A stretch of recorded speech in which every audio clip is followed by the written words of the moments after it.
ajínigbé jí lọ́ọ̀yà tí wọ́n ṣẹ̀ṣẹ̀ búra fún pẹ̀lú ìbátan rẹ̀. ẹgbẹ́ agbẹjọ́rò rawọ́ ẹ̀bẹ̀.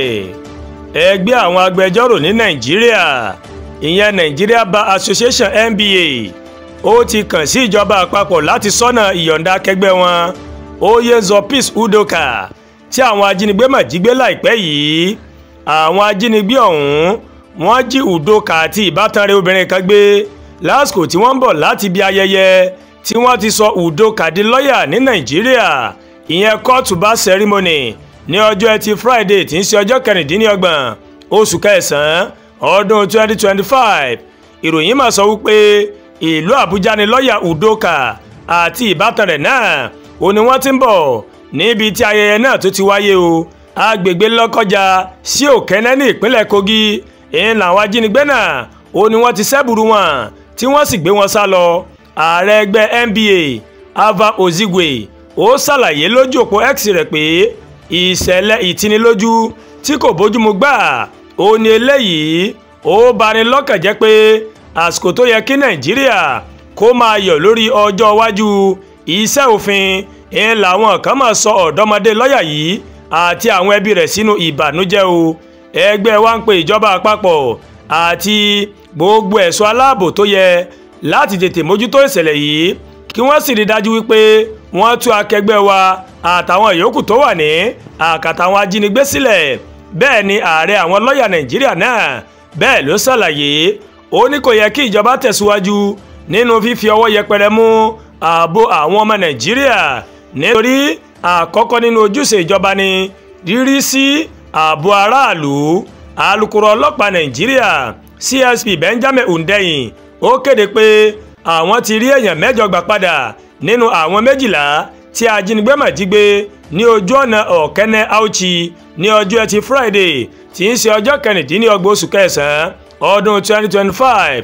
nínú àtẹ̀jáde tó fi síta ní ọjọ́ àìkú Sunday òun ló ti ní pẹ̀lú ìrànlọ́wọ́ ọlọ́pàá àti àwọn ológun ní àwọn fi rí àwọn èèyàn náà gbà padà.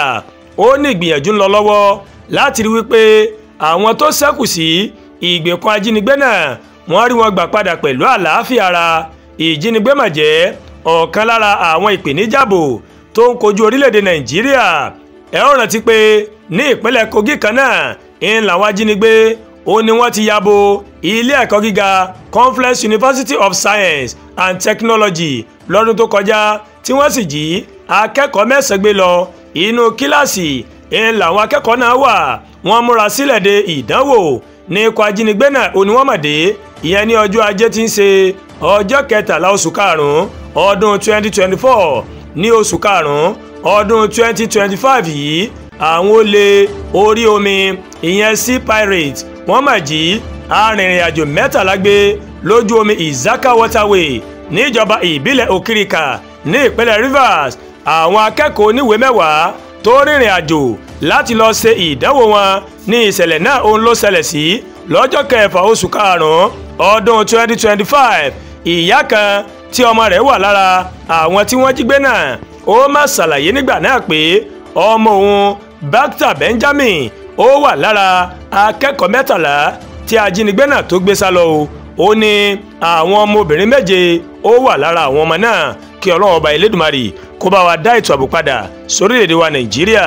àdúrà gba Olúwatóyìn ló ń kàròyìn sí létí o láti kàn ní Ẹ̀yà Yorùbá World TV.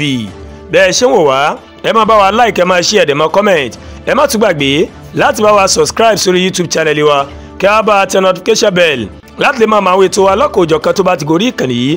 ẹ ṣé ó pọ̀ tẹ́ ń wò ó a kú iṣẹ́ tàná akú sinmi àná adẹ̀kú múra ṣẹ́ tòní àánú ọlọ́ọ̀bá rèé yóò wá èmi àti ìrẹ́lágbá ọlọ́ọ̀bá Elédùmarè.